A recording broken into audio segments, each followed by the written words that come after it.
ایک نوجوان بڑا متقی اور پرہیزگار تھا. حضرت عمر بھی اس کی عبادت گزاری دیکھ کر حیران رہا کرتے تھے. نوجوان ہے مگر کمال کا عبادت گزار تھا. اور جب وہ نوجوان عشاء پڑھ کر گھر جاتا نا رات کو، تو راستے میں ایک خوبصورت عورت اس کو ملتی تھی روزانہ اور اسے اپنی طرف بلاتی، گناہوں کی طرف بلاتی. وہ بالکل توجہ نہ کرتا، نگاہیں نیچی کرتا اور نکل جاتا. ایک دن جب وہ گزر رہا تھا تو عورت نے اس کو اپنی طرف بلایا. اب نوجوان کا دل بھی مائل ہو گیا. شیطان تھا نا، اس نے حملہ کیا اس پر. جیسے ہی وہ عورت کے قریب پہنچا اسے اللہ کا یہ فرمان یاد آیا. اب بات یہ ہے، قرآن پڑھا ہوا ہو، حدیثیں پڑھی ہوئی ہو، دل میں پاکیزگی ہو تو اس موقع پر کچھ یاد آئے گا نا. جو پڑھائی صبح سے شام تک بری صحبتوں میں ہے، فلمیں، ڈرامے، گانے باجے، شراب کی محفلیں، اس کو کیسے یاد آئے گا؟ یہ نوجوان نیک تھا، چلا گیا گناہ کی طرف. کیا یاد آیا کہ اللہ قرآن میں فرماتا ہے بے شک پرہیزگاروں کو جب شیطان کی طرف سے کوئی خیال آتا ہے تو وہ فوراً حکم خدا یاد کرتے ہیں، پھر اسی وقت ان کی آنکھیں کھل جاتی ہیں. شیطان حملہ کر بھی دینا نیک پر، اگر واقعی پرہیزگار ہے تو اللہ کا حکم یاد آ جائے گا اسے اور وہ بچ جائے گا.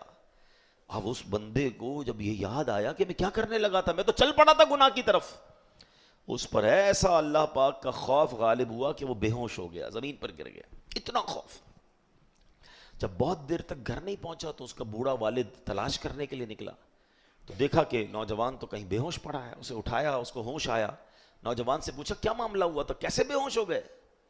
اس نوجوان نے شرمندہ ہو کر اپنے والد کو پھر یہ واقعہ سنایا کہ میرے ساتھ ایسا ہوا. مگر جب یہ واقعہ سنایا دوبارہ آیت کریمہ پڑھی یہ والی، ایسا خوف خدا دل پر طاری ہوا کہ چیخ ماری اور اس کی روح ہی اس کی جسم سے نکل گئی. اسی خوف خدا میں انتقال ہو گیا. حضرت عمر کو سارا واقعہ پتہ چلا.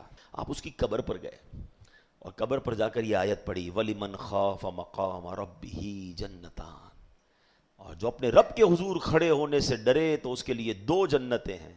پتہ ہے کیا ہوا؟ اس کی قبر سے آواز آتی ہے اے امیر المومنین، بے شک میرے رب نے مجھے 2 جنتیں عطا فرما دی ہیں.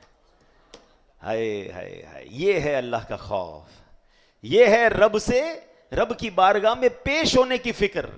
اس نے حرام چھوڑا کہ اللہ دیکھ رہا ہے، اللہ نے اسے 2 جنتیں عطا فرما دی. ادھر تو ڈھونڈ کے حرام کرنا ہے، ادھر تو تلاش کرتے ہیں لوگ کہ بھائی بتاؤ کدھر کون سا حرام کام ہو رہا ہے، کون سے ملک میں آسان ہے، کون سے علاقے میں آسان ہے، کدھر جائیں گے تو زیادہ معاذ اللہ انجوائے کریں گے. سوچتے نہیں کہ میں جدھر بھی چلا جاؤں میرا رب تو دیکھ رہا ہے نا، میں اللہ سے تو نہیں چھپ سکتا.